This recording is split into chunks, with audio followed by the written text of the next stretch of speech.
हर खबर पर होगी आपकी पकड़। डाउनलोड कीजिए एबीपी लाइव ऐप। दिल्ली का बॉर्डर अरविंद केजरीवाल सरकार ने आज से एक हफ्ते के लिए बंद कर दिया है। मुख्यमंत्री अरविंद केजरीवाल ने इसका ऐलान किया है। हालांकि जरूरी सेवाओं के लिए बॉर्डर खुला रहेगा। केजरीवाल ने लोगों से सुझाव भी मांगे हैं कि दिल्ली का बॉर्डर खोला जाए या ना खोला जाए। शुक्रवार तक लोगों से सुझाव देने के लिए कहा गया है।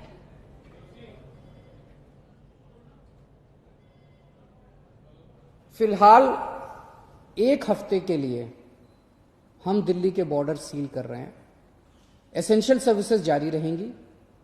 सरकारी ऑफिसर्स जो हैं वो आई कार्ड के बेसिस पे आ जा सकेंगे, पास लेकर आया जाया जा सकेगा। तो फिलहाल एक हफ्ते के लिए हम अपने बॉर्डर सील कर रहे हैं। उसके बाद जो सुझाव आएंगे, जो आप मार्गदर्शन करेंगे, जो आप जैसा कहेंगे, सभी के सुझावों के आधार के ऊपर हम एक्सपर्ट से भी बात करेंगे और भी बहुत सारे लोगों से बात करेंगे। उसके आधार पर अगले हफ्ते फिर इसके बारे में एक ठोस निर्णय ले पाएंगे।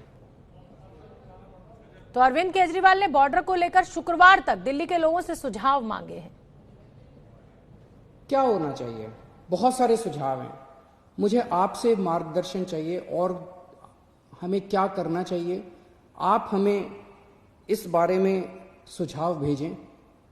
शुक्रवार को 5 बजे तक आपके सुझावों का इंतजार रहेगा। आप मुझे अपने सुझाव व्हाट्सएप कर सकते हैं। व्हाट्सएप नंबर है 8800007722। व्हाट्सएप नंबर है 8800007722। ईमेल है delhi.cm.suggestions@gmail.com। ईमेल है delhi.cm.suggestions@gmail.com। और अगर आपके पास व्हाट्सएप नहीं है, अगर आपके पास ईमेल नहीं है, तो आप इस नंबर पे फोन कर सकते हैं और अपना सुझाव छोड़ सकते हैं। आपकी आवाज रिकॉर्ड हो जाएगी। 1031 डायल कीजिएगा। आप अपने सुझाव छोड़ सकते हैं। तो दिल्ली के मुख्यमंत्री शुक्रवार तक दिल्ली के लोगों से सुझाव मांग रहे हैं। मदीहा खान मेरी सहयोगी मुझसे ज्यादा जानकारी लिए हुए जुड़ रही हैं। मदीहा, आप फील्ड में मौजूद हैं। दिल्ली के मुख्यमंत्री सुझाव मांग रहे हैं, आपकी लोगों से बातचीत हुई होगी। क्या पहली प्रतिक्रिया दिल्ली के लोगों की?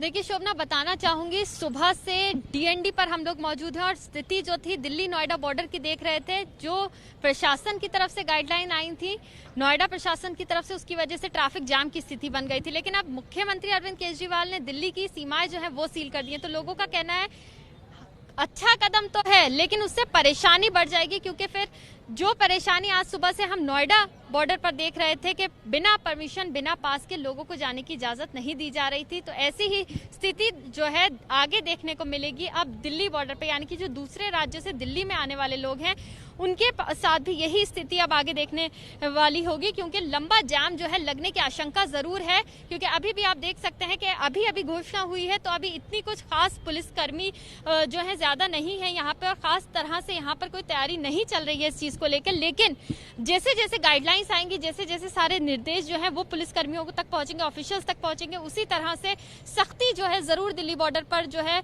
वो बढ़ती जाएगी। और अभी लोगों की प्रतिक्रिया इतनी ही है कि लोग कह रहे हैं कि जो जरूरी सेवाएं हैं या फिर जो इसेंशियल सर्विसेज के अलावा जो पास है वो थोड़ा आसानी से बन जाए, क्योंकि जो दूसरे राज्यों से ऑफिस से, यानी कि जो दिल्ली में ऑफिस में काम करते हैं नोएडा या दूसरे राज्यों की तरफ से आने वाले लोग हैं, उनके लिए काफी दिक्कतों का जो है सामना इसमें करना पड़ सकता है।